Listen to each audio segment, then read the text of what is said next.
Welcome. I have with me today Sandeep Ranjan, who heads the digital initiatives at India Infoline Finance Limited. Welcome. How are you? Good, I'm fine, thank you. We're going to talk some things about your digital initiatives, but to get a perspective of the company, what are the kind of products the company offers to its customers and what are its main customer segments? So, India Infoline Finance Limited is a comprehensive NBFC, and we offer a complete suite of products in the lending space, from gold loan to commercial vehicles loan to SME loans, healthcare finance, as well as personal loan and digital loans. Our footprint in terms of number of branches is more than 950 branches across India. However, our theme is mostly servicing the digital customers digitally. So the footprint actually doesn't matter so much. So we have been able to leverage on technology and source customers wherever we are not even physically present these days. We cater to the self-employed segment. Right? But that doesn't limit us that we only fund the self-employed. We fund, for example, a personal loan business, we fund even to a salaried guy. We fund for a medical equipment finance, we fund the medical professionals. So we're not limited to it, but our main focus area is self-employed customers. So coming to the digital part of it, what are the recent digital initiatives of the company? Digital is a tremendous platform wherein we can use to leverage our products and services and offer the customers. What we have done in India Infoline Finance Limited in the last 2.5 to 3 years is we have built a lot of products and services around digital which are helping the customers as well as the organization in terms of getting more and more customers on board, servicing the customer better and creating a wow factor for the customers as well. Are you doing mostly repeat business, or is the company really getting into more and more attracting more customers? So we are a growing organization, right? So we do a lot of cross-sell as well, is what you're hinting at. We do a lot of cross-sell to existing base as well, but we acquire a lot of new customers every month through our different sales channels that we have, both online as well as physical sales channel. Which customer segment are you really, do you have the latest digital initiative for? Is it for the personal loan or the professional business borrower or someone else? We are doing multiple stuff in different product segments. For example, digital, our personal loan, for example, we don't have a single physical sales guy in the field.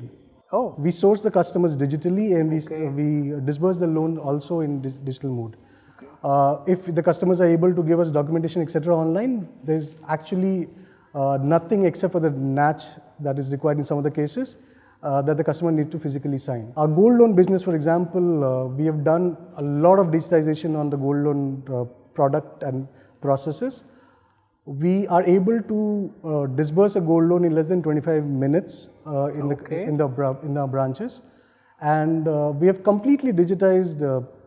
From the time the customer comes into the branch, bringing the gold from appraisal to disbursal, and even signing on the agreement. It's all can be done in digital modes right now. Even signing the agreement? Yes. So what we have done is we have leveraged the eKYC and eSign services to a great extent.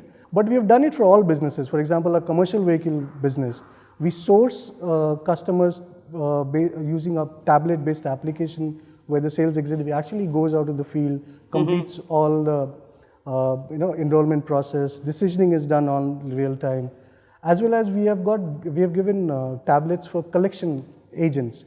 So they go to the field, collect from the customers, issue a receipt through an SMS, giving a confirmation in real time from the field itself. So a lot of stuff that we have done in Infoline. In terms of technology, does your company usually go in largely for customized development, or do you take ready-made packages, let's say for loan origination, for payment processing, for analytics, for all those various things, or is it more of a hybrid?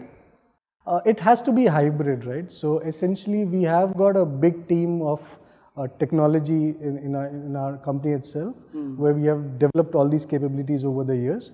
However, if there's a specialized service which we think that it will be easier to implement in terms of timelines, etc., from the market, we use that as well. Have you started engaging with Fintechs, and if so, what has been the recent steps? Yes, we have partnered 2 or 3 Fintechs right now. what happens is each fintech has its own technical expertise that they bring to the table. Okay. The way they onboard the customer, the way they decision the customer is kind of unique, and it's all completely backed by technology. We might have a technology team, but that expertise will probably take us a little more time to develop. So we are working with fintech partners for sourcing as well as other parts of the businesses. What is happening is we are able to leverage on their technology platform, and both of us are actually growing together in that sense. And is there a systematic plan within the organization how to partner with the fintech, or does it's more of a what the fintech offers, does it make sense, does it fit into the organization? Because it's not a very well-defined playing field. So the association should make sense for both, right? So if we think that a fintech brings to the table a lot of capability in terms of the offerings that they have, and it's unique, which is not offered by any other partners, we will obviously tie up with them. Fintechs, obviously, because they're startups, they're not mature, they bring in a good amount of risk. The fintech itself may fail, for example, as an organization, as a product. And the other side is, of course, it may scale massively. Yeah. How does the organization handle that unknown part of it, of the fintech's future itself? Because there may be some people with really good ideas, but they're like just in ideas phase. So as I said, we go through a complex evaluation process. Right? The idea seems doable. We will tie up with the fintech. If they bring to the table something unique which is not being offered by anybody else, or they'll be doing something which has not been done by anybody else in the market, we will tie up with them. The risk in startups is obviously there, and nobody knows who will succeed, right? But the thing is, if it makes sense as of now today to partner, we would partner with them. We will not shy away with that. If you look at the NBFC ecosystem as a whole, would you say that digital and fintechs is the major activity in NBFCs? Or is there something else that you see as a major activity? No. So digital is the biggest impact maker today. That's the only platform which can give you scale, which can reduce your times, TATs, as well as give cost efficiencies to your processes. So digital is the only way forward in the NBFC space, as far as what we feel. As a whole, okay. And how is this digital initiatives handled from the compliance point of view? Do you face any compliance challenges?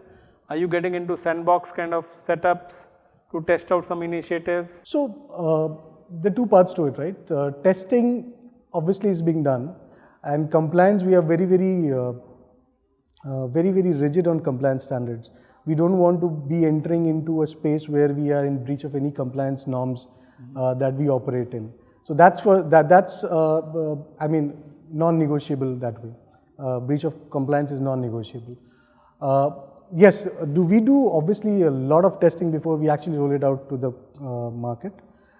Essentially to weed out any discrepancies in the product itself, and also to comply in all the end-to-end, whether it's actually functioning the way that we intend to. What I've understood is a lot of fintechs run primarily on open source products, and many, not all, but many financial organizations are reluctant to rely on open source products because it's kind of, there is a gray area, undefined, who is going to support it, what is the future, as compared to commercially produced products. Do you see open source as an enabler or a restriction? Open source obviously is an enabler because a lot of people are able to work on it. There's a lot of innovations can happen on it. But from the way we see it is essentially fintechs for us is mostly getting more and more customers to us. Okay. We do, the data exchange that happens through a protocols that we set essentially. Their systems are kind of firewalled beyond that. Okay. After that, once the information and data comes over the customer, we also run our own credit checks on the customer. So essentially, we are a finance company. We take credit risk on the customer, right? Okay. So we do our own due diligence on the customer as well, in the sense that we might pass on our credit parameters to the fintech, saying that pass us only these customers. Okay. Or we do both, right? We also do our own credit checks at our end as well. What do you see major initiatives or major impact of digital in the next 12 months? See, there are two things, right? One is the government itself is taking a lot of initiatives, Of course. yeah, in creating the whole digital ecosystem. Yes, yes. This gives a tremendous amount of opportunity for all people to provide solutions based on these platforms. All these functionalities that are available will be optimally used in the next 12 months. Make most of these make most of what is available today. Plus, this technology is ever evolving. I can't predict what will happen 12 months from now. That's true. Right? Of course. There are a lot of environment also changing in terms of government regulations and other things. So, as I see it today, from 12 months from now, most of the companies would be using most of the capabilities that is available today to the maximum, making most of use of it, and also building on capabilities that might evolve every day. That is happening in the market. Is there any advantage to startups versus existing players, India Infolines and any other NBFC? As an existing player, what we would say is that the kind of reach that we have, both physical and digital, gives us an advantage over these startups for sure. Okay. Because these startups would have to create that whole base. Secondly, we are a nimble-footed organization. Okay. Problem is when you get stuck in your existing systems, processes, technology, is where you face problems in competing with the startups, because they come with the latest of technologies. Yes, right? yes. So I don't see a threat as such to India Infoline Finance Limited, because in which ways our systems and processes are evolving. Thank you so much. That was good insights about your organization and about the industry in general. And all the best.